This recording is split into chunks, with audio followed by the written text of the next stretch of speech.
BrahMos missile, Astra, Bharat quadcopter, Akash जैसे surface to air missiles, तपास और रुस्तम ड्रोन, और सबसे इंपॉर्टेंट इंडिया का पावरफुल न्यूक्लियर मिसाइल अग्नि 6, जो अब तक ऑफिशियली रिलीज भी नहीं हुआ था। बट अनफॉर्चुनेटली इस सब के सीक्रेट्स पाकिस्तान के पास पहुंच चुके हैं, और उन सीक्रेट्स को लीक करने वाले और कोई नहीं बल्कि खुद defence and research organisation DRDO के director and senior scientist Pradeep Kurulkar है।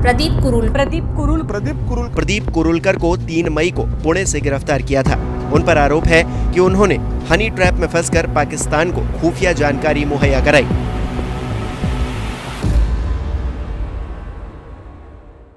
अब जाहिर सी बात है, प्रदीप कुरुलकर ने ये सब जानबूझ के, जानते हुए वॉलंटरीली नहीं किया, बल्कि ये पूरा का पूरा केस एक हनी ट्रैपिंग का केस है, जिसके लिए खुफिया एजेंसीज हमेशा से नोटोरियस रहे। इस केस में ये पाकिस्तान की खुफिया एजेंसी ISI के यूनिट 412 की एजेंट जारा के विक्टिम बन गए। Now unit 412 is very dangerous, क्योंकि इन्होंने अब तक इंडियन नेवल पर्सनल्स और डिप्लोमैट्स को हनी ट्रैप में फंसाकर करीब 7000 इंडियन सीक्रेट डॉक्यूमेंट्स को लीक किया है। हेलो फ्रेंड्स, मेरा नाम है गौरव ठाकुर, और आयरॉनिकली पिछले ही साल प्रदीप खुद DRDO के पुणे कैंपस में एक हनी ट्रैपिंग प्रोग्राम सेमिनार को होस्ट कर रहे थे, और एक 2 मई 2023 का दिन है जब DRDO ने उनके अगेंस्ट कंप्लेन फाइल किया, और अगले ही दिन मई 3 को उन्हें एस्पियोनाज यानी कि मुखबरी के चार्जेस पर अरेस्ट कर दिया गया। इस अरेस्ट के बाद केस को महाराष्ट्र ATS यानी एंटी टेरर स्क्वाड ने हाथों में ले लिया, और ठीक 30 जून को प्रदीप कुरुलकर पर 1800 पेजेस की चार्जशीट फाइल की गई।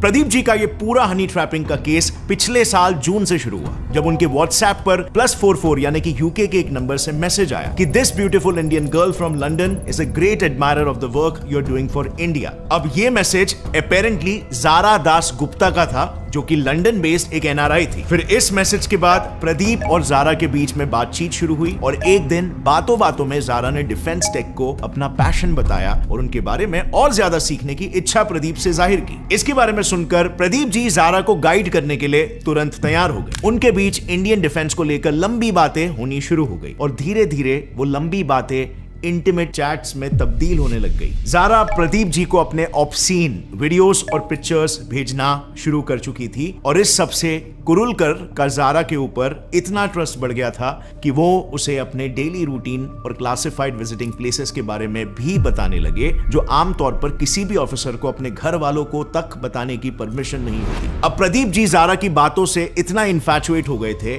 कि उन्होंने जारा से इंडिया के टॉप सीक्रेट जैसे कि defence equipments, BrahMos for example, कहां किन किन जगहों पर इंस्टॉल्ड है, अग्नि 6 मिसाइल्स कैसे बना, उसका टेस्टिंग स्टेटस क्या है, ये सब कुछ बताने लग गए। अब ये सब कम नहीं था कि एक दिन प्रदीप जी ने जारा से कहा कि वो उसे कुछ और चीजें मिलकर बताना चाहते हैं, क्योंकि सारी चीजें वो ऑनलाइन नहीं बोल सकते। बेसिकली उन्होंने जारा पर पूरी तरीके से भरोसा कर लिया था, Until दिसंबर 2022, जिस दौरान उन्हें यह समझ आ गया था कि वो शायद एक हनी ट्रैप में फंस गए हैं। इसके बाद उन्होंने जारा से बात करना बंद कर दिया तुरंत, मगर फंसने के डर से उन्होंने इस बारे में किसी भी हायर अथॉरिटी को इन्फॉर्म नहीं किया।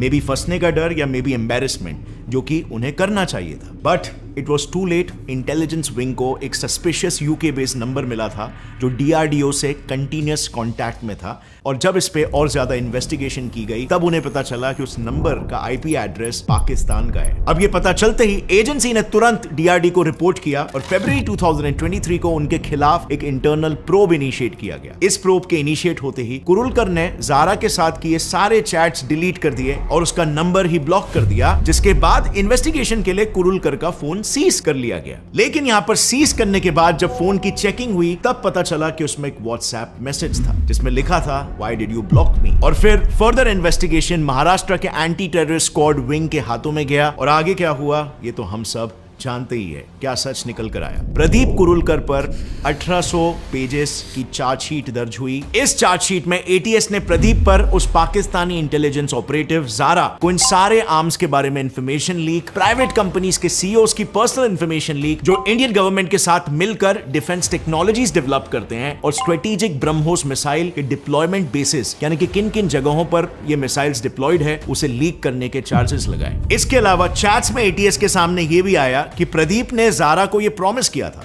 कि वो डीआरडीओ के किसी ऑफिशियल विजिट के लिए रशिया जाने वाले हैं और तब वो उसे मिलने लंदन आएंगे। और इसीलिए एटीएस को यह भी डाउट है कि प्रदीप ज़ारा से मिलकर वो सभी सीक्रेट्स ऑलरेडी शेयर कर चुके हैं जो उन्होंने कहा था कि वो चैट्स पर नहीं बता सकते। अब वैसे देखा जाए तो जिस रशियन ट्रिप के बारे में ये जिक्र कर रहे थे वो तो फॉर्चुनेटली कैंसिल हो गई थी, बट एटीएस को यह लगता है कि कुरुलकर ने जब एक बार मुंबई का डीआरडीओ गेस्ट हाउस पूरे एक दिन के लिए बुक किया था और जिसके सीसीटीवी रिकॉर्डिंग्स के मुताबिक उस दिन कुरुलकर से टोटल 6 अलग अलग फीमेल्स अकेले मिलने आई थी, उसमें ज़ारा के होने के और तभी इंफॉर्मेशन के लीक हुए होने के चांसेस काफी हाई है, क्योंकि 6 में से तो 2 महिलाओं ने यह बयान कर दिया कि प्रदीप ने उन्हें सेक्सुअली अब्यूज किया है, पर अभी भी बाकी 4 का कुछ पता नहीं है और इसमें ज़ारा थी या नहीं ये भी क्लियर नहीं हो पाया है, क्योंकि मीडिया में इस गेस्ट हाउस बुकिंग्स को लेकर कोई डेट रिलीज नहीं हुआ। सो ऐसा बिल्कुल हो सकता है ये इंसिडेंट ज़ारा के हनी ट्रैपिंग के पहले का हो,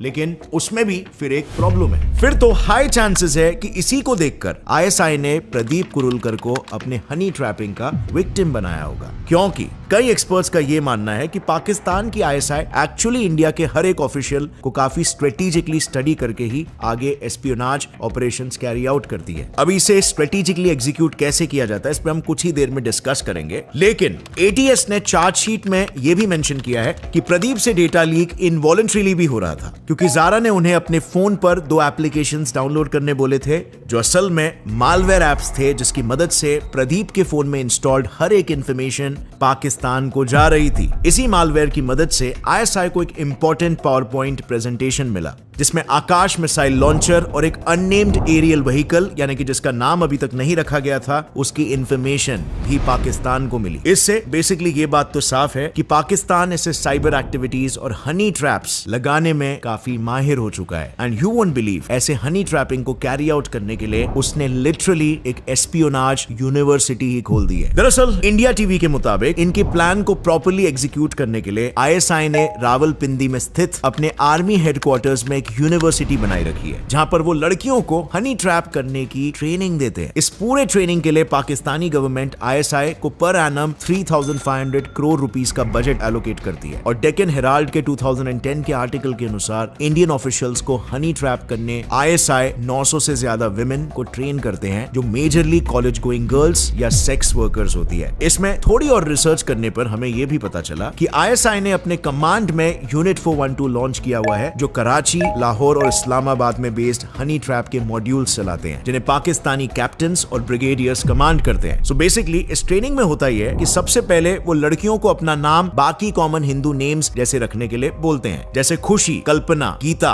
अवनी एटसेट्रा। उसके बाद वीडियो कॉल के दौरान इंडियन ऑफिशियल्स को कोई शक ना हो इसीलिए वो उन लड़कियों को हिंदू अटायर और इंडियन स्टाइल मेकअप करने में ट्रेन करते हैं। साथ ही उनके आसपास हिंदू गॉड या गॉडेसेस के आइडल्स रखे होते हैं ताकि वो पूरी तरह से हिंदू ही लगे। और जैसे इन लड़कियों की ट्रेनिंग पूरी होती है ये लड़कियां पाकिस्तानी इंटेलिजेंस ऑपरेटिव बनते हैं और दिन में 50-50 अकाउंट्स को हैंडल करते हैं। उनका ऑपरेशन काफी बेसिक है एक्चुअली। इसमें 2 मेथड्स को फॉलो किया जाता है, एक लॉन्ग टर्म और दूसरा short term. So basically long term में ये लड़कियां सबसे पहले सोशल मीडिया पर अपना अकाउंट बनाती है और टारगेट को फ्रेंड रिक्वेस्ट भेजती है और फिर टारगेट जैसे ही इनकी रिक्वेस्ट को एक्सेप्ट करते हैं वो अपने टारगेट के हॉबीज और इंटरेस्ट को प्रॉपर्ली स्टडी करते हैं और उन्हें मैसेजेस करके कॉन्वर्सेशन में एंगेज कराते हैं। ऐसे ही रोज बातें कर करके लड़कियां उन टारगेट्स को प्रपोज करती है और उनका ये रिलेशनशिप इंटीमेट रिलेशनशिप में तब्दील हो जाता है। इसके बाद वो लड़कियां अपने टारगेट को खुद के ऑब्सीन पिक्चर्स और वीडियोस भेजती है और टारगेट का भरोसा जीतती है।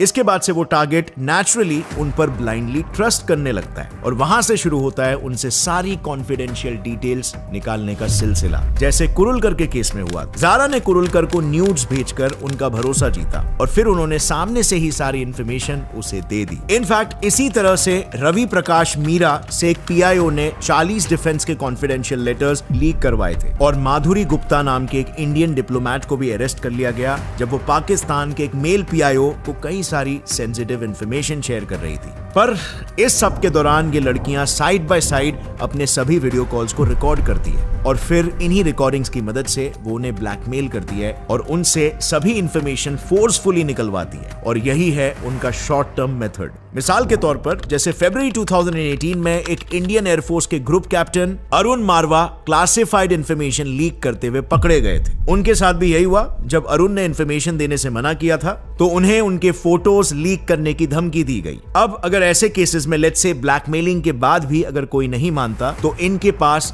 तीसरा तरीका होता है जो है साइबर अटैक। हैकिंग के लिए पहले टारगेट को एजेंट्स arohi.doc, nisha.zip, hotpic01.zip ऐसे नाम के डॉक्यूमेंट्स या जिप फाइल्स भेजते हैं। अब ये फाइल्स दिखने में एकदम लेजिट दिखते हैं मगर उनके अंदर क्रिम्सन रैट नाम का एक मालवेयर इंस्टॉल्ड होता है और जब ऑफिसर डॉक्यूमेंट ओपन करता है तब वो मालवेयर टारगेट के डिवाइस में घुसकर उसका पूरा कमांड और कंट्रोल अपने अंडर ले लेता है। इससे ना चाहते हुए भी वो टारगेट अपने डिवाइस का सारा कॉन्फिडेंशियल डेटा पीआईओ के पास पहुंचाते रहता है। अब देखो फ्रेंड्स, ये हनी ट्रैपिंग ना कोई आज के जमाने की स्ट्रैटेजी नहीं है। इनफैक्ट ये काफी कॉमन एस्पियोनाज का तरीका है और हिस्टोरिकली होते आ रहा है। इनफैक्ट फ्रेंड्स, एक्सपर्ट्स के मुताबिक ये हनी ट्रैपिंग के ज्यादातर केसेस कोल्ड वॉर के टाइम पे काफी प्रोमिनेंटली सामने आते थे, जब सोवियत यूनियन ने बड़े पैमाने पर अपने एजेंट्स को यूरोप और अमेरिकन सब कॉन्टिनेंट में तैनात किया था। सो ये हमेशा से एक काफी डेडली स्ट्रैटेजी रही है।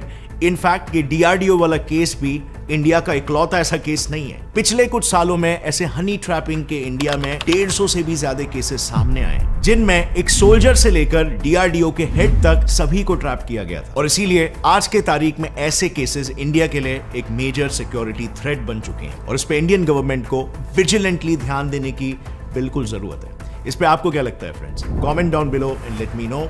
और साथ ही फ्रेंड्स, जैसे मैंने पहले भी कहा, पाकिस्तान करीब 3,500 करोड़ एनिमी एस्पियोनाज में इन्वेस्ट करता है जबकि उसकी इकोनॉमी क्राइसिस में फंसी हुई है, which is very ironic but actually quite believable for Pakistan.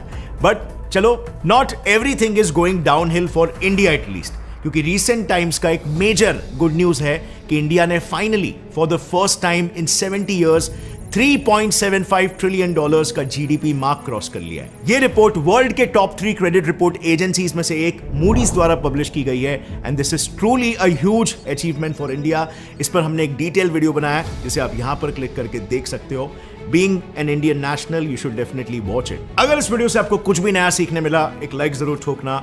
Gaurav Thakur channel को सब्सक्राइब कर लो और बेल नोटिफिकेशन दबाओ ताकि आगे आने वाली हमारी कोई भी वीडियो की अपडेट आप मिस ना करो। See you next time. As always, stay curious, keep learning and keep growing. जय हिंद।